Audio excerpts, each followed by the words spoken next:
Good morning, everyone. The dignitaries on the dais, Dr. C.G. Joshi, Director GBRC Gandhinagar. Sir, we are thankful to you for accepting our invite and making it possible to motivate the students today. Dr. R.V. Jasra, Senior Vice President, Reliance Limited, Baroda. Jasra Sahab, it's good to have an industry voice on such forum because when innovation is being talked about, the realities from the industry has also to be thought about. So, sir, we are really thankful to you for making it today.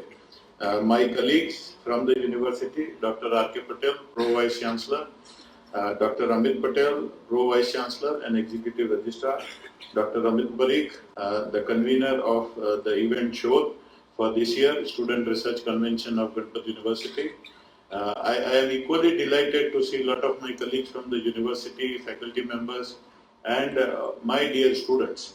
But importantly, because we are talking about SHODH, I would like to talk about few centers which are enablers in this event.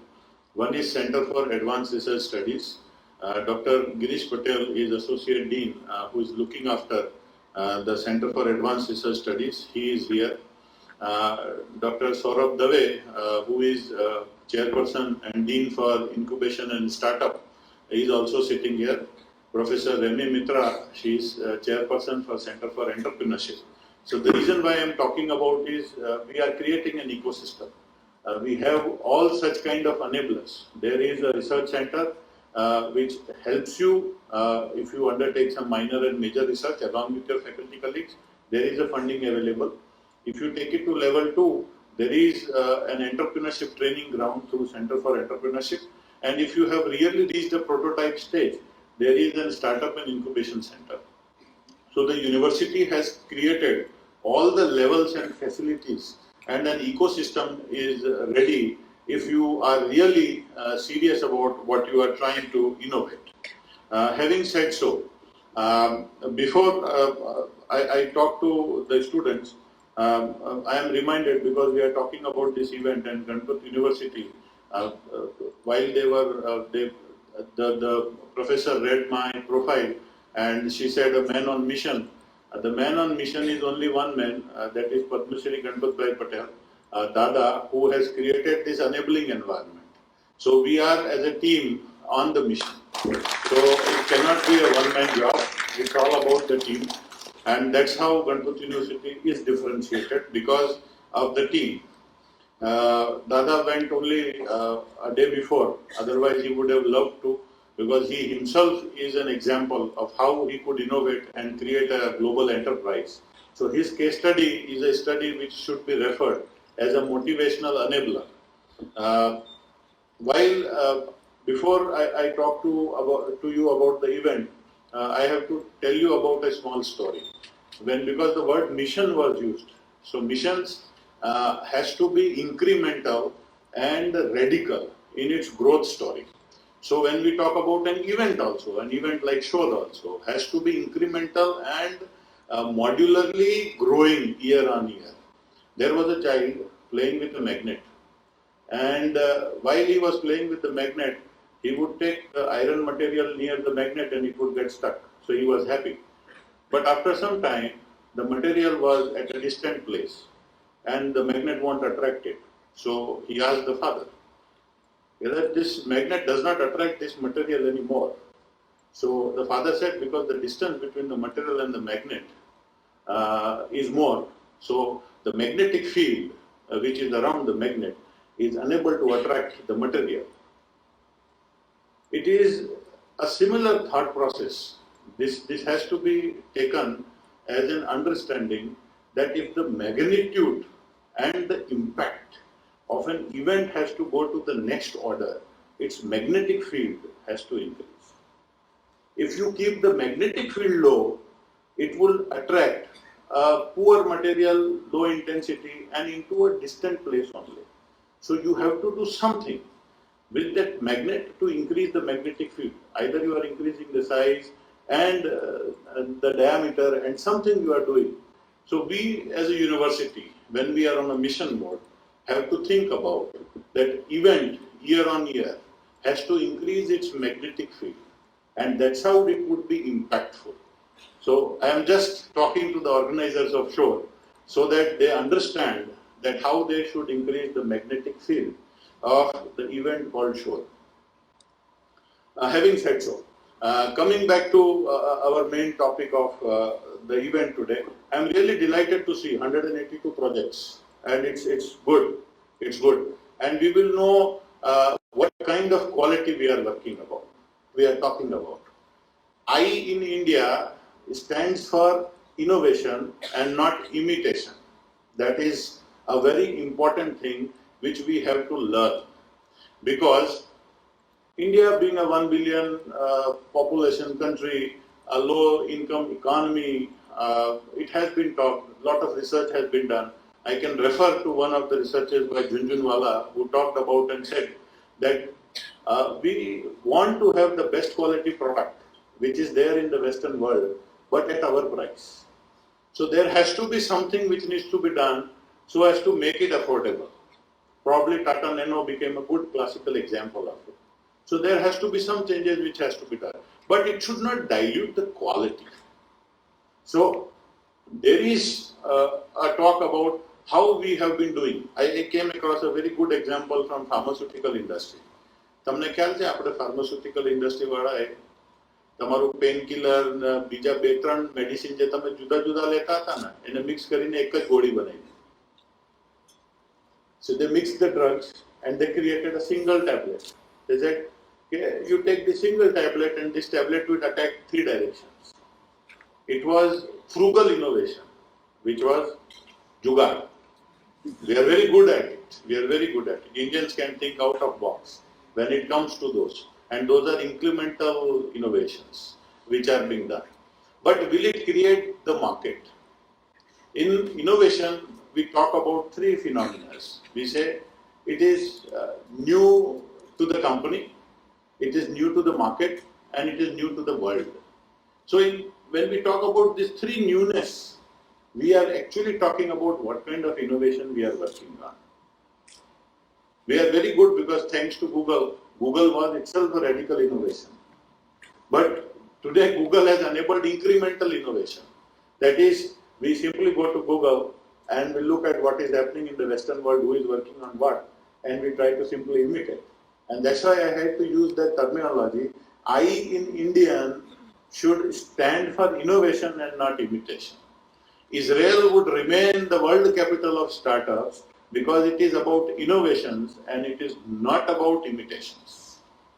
So Indian talent has to reflect whatever they are trying to do is about innovations which are either modular or which are radical. Now these are all buzzwords which might be puzzling you. I can simplify it for you.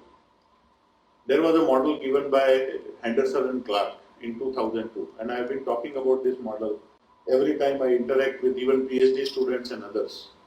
He talked about 3 types of innovation. The first innovation he talked about was incremental. Incremental innovation is like, we all know the story of Ramayana. So there was Ramanand Sagar who created a play and we all saw the Ramayana.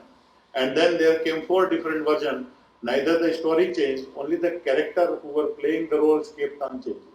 That was happening, but the story remained same. They would even focus on some character and play around it. They would focus on Hanuman and the story would revolve around it. They will focus on Lakshman and the story would revolve around it. But the story, the core concepts, the main connectors, the bonders, everything remained same. Nothing changed. Nothing changed. Even when Tata's produced Tata Nano, the car remained same. The core concepts remained same. So it's all incremental that we are doing. In a mobile, if I increase the pixel of my camera, it's incremental.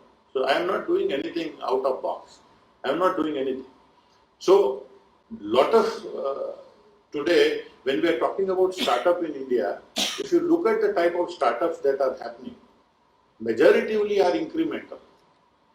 And they are not out of box. They are not new to the world.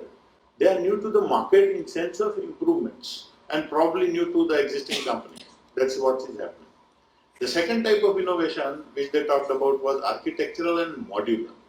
When we talk about architectural and modular innovation, there is a change in the core concepts and the bindings. I hope I will give you a very example which students would love. It's like everybody has seen Golmaal, Golmaal 1, 2, 3 and all those. You have seen all these movies? Now the character remains same. There is a Madhav in all the movies.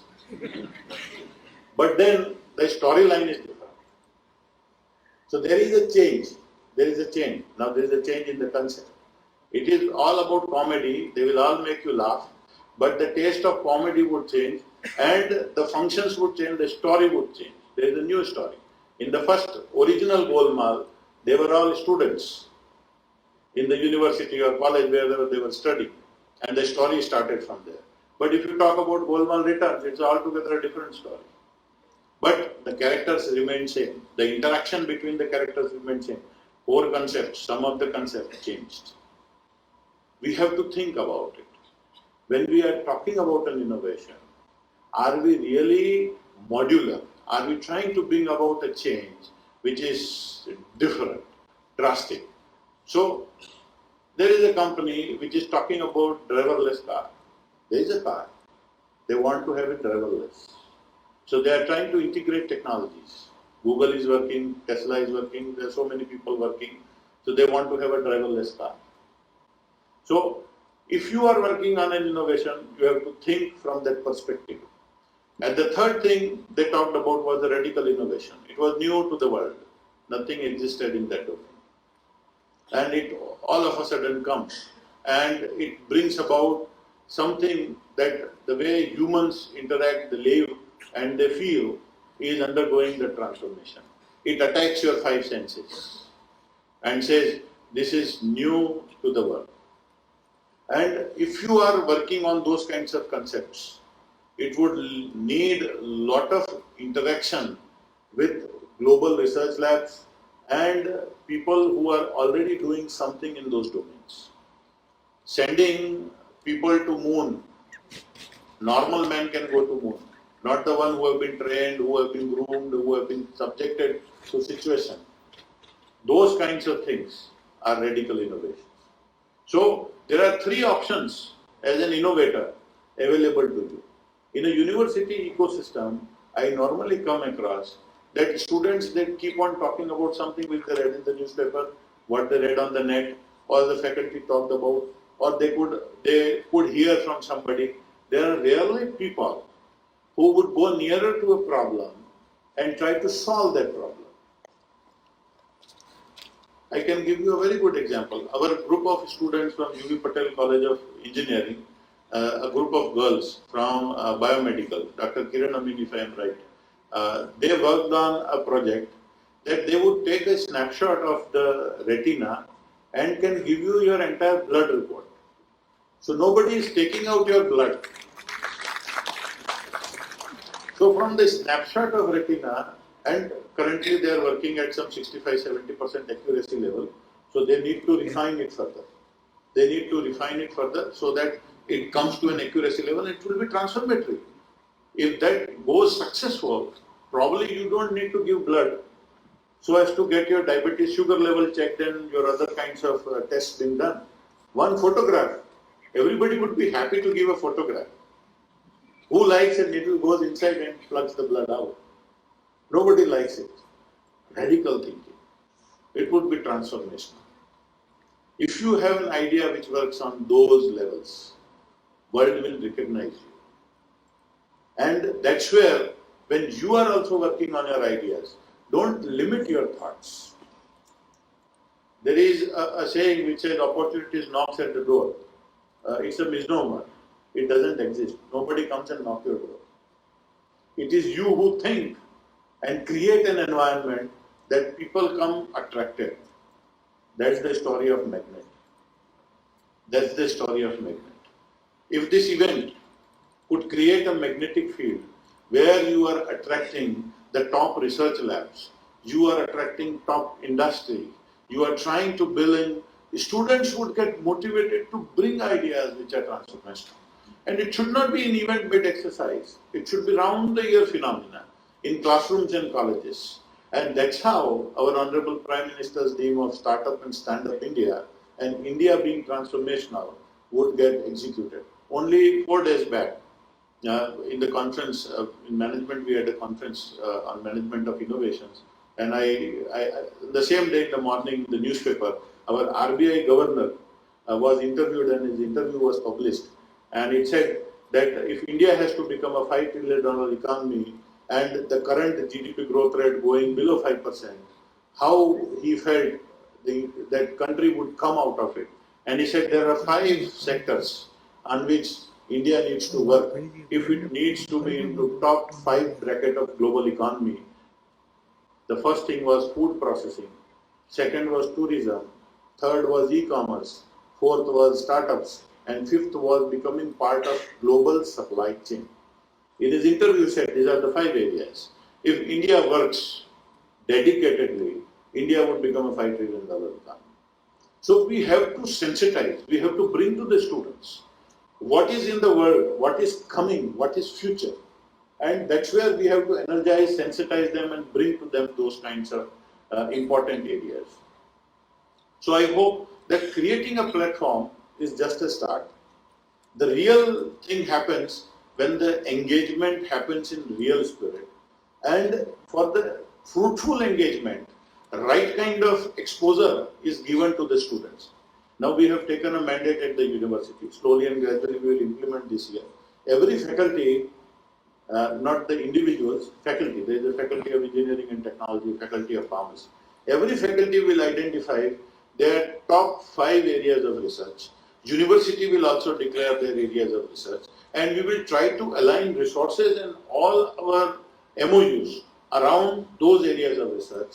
And coming 5 years, we will remain focused on it. So this would enable the students also to undertake meaningful research and at the same time do innovations in those areas. We have been doing very well in all different facets, but we now need to get focused.